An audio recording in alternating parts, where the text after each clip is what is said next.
इस क्वेश्चन में work power energy use करते हुए हमें सॉल्यूशन बताना है। ये एक पेंडुलम बॉब है। देखिए, इस डायग्राम पे जाने की आपको ज़रूरत नहीं है।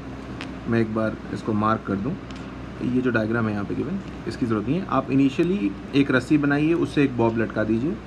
ये रहा सीलिंग, है ना। रस्सी से एक बॉब लटका हुआ है। इस रस्सी की लेंथ क्या है? L है। बॉब का मास क्या है? M है। आई होप यहाँ तक समझ में आ गया। कुछ करना नहीं है।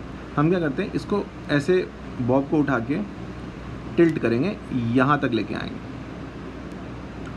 और उन्होंने अब बोला है कि बस उसको खींच के यहाँ तक ला रहे हैं। वो जो डिस्प्लेसमेंट किया है ना आपने बॉब का, डिस्प्लेसमेंट की बात हो रही है। तो ये जो ब्लू लाइन से मैं दिखा रहा हूँ, ये जो डिस्प्लेसमेंट है ये भी L है। तो भाई साहब, ओरिजिनल लेंथ यहाँ पे L है, ये भी L है, तो फिर तो ये भी L होगा ना। ये राइट एंगल ट्रायंगल जैसा बन जाएगा और हर जगह एंगल क्या हो जाएगा? 60 डिग्री हो जाएगा। यहाँ पे भी 60, यहाँ भी 60, यहाँ भी 60। बात समझ में आ रही है? अब बोला है कि if it is displace through a distance L, वो तो दिखा दिया मैंने। डिस्टेंस से मतलब वही है यहाँ पे, वो जो L है। Keeping the string straight and then release the speed of the bob at the lowest position.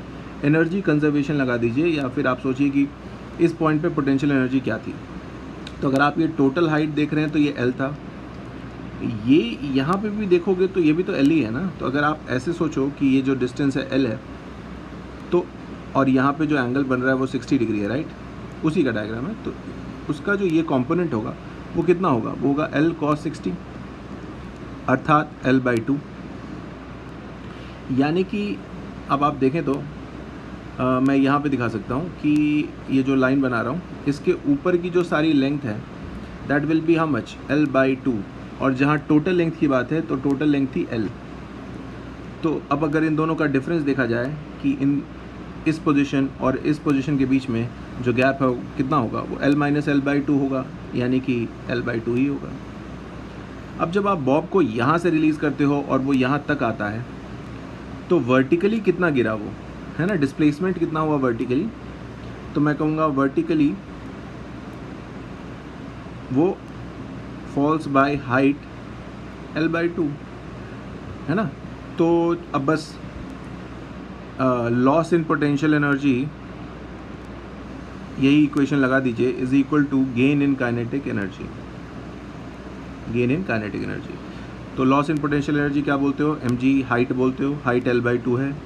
और गेन इन काइनेटिक एनर्जी, शुरू में तो काइनेटिक एनर्जी 0 थी, फाइनली v मान लेता हूँ स्पीड है, तो काइनेटिक एनर्जी हाफ mv²।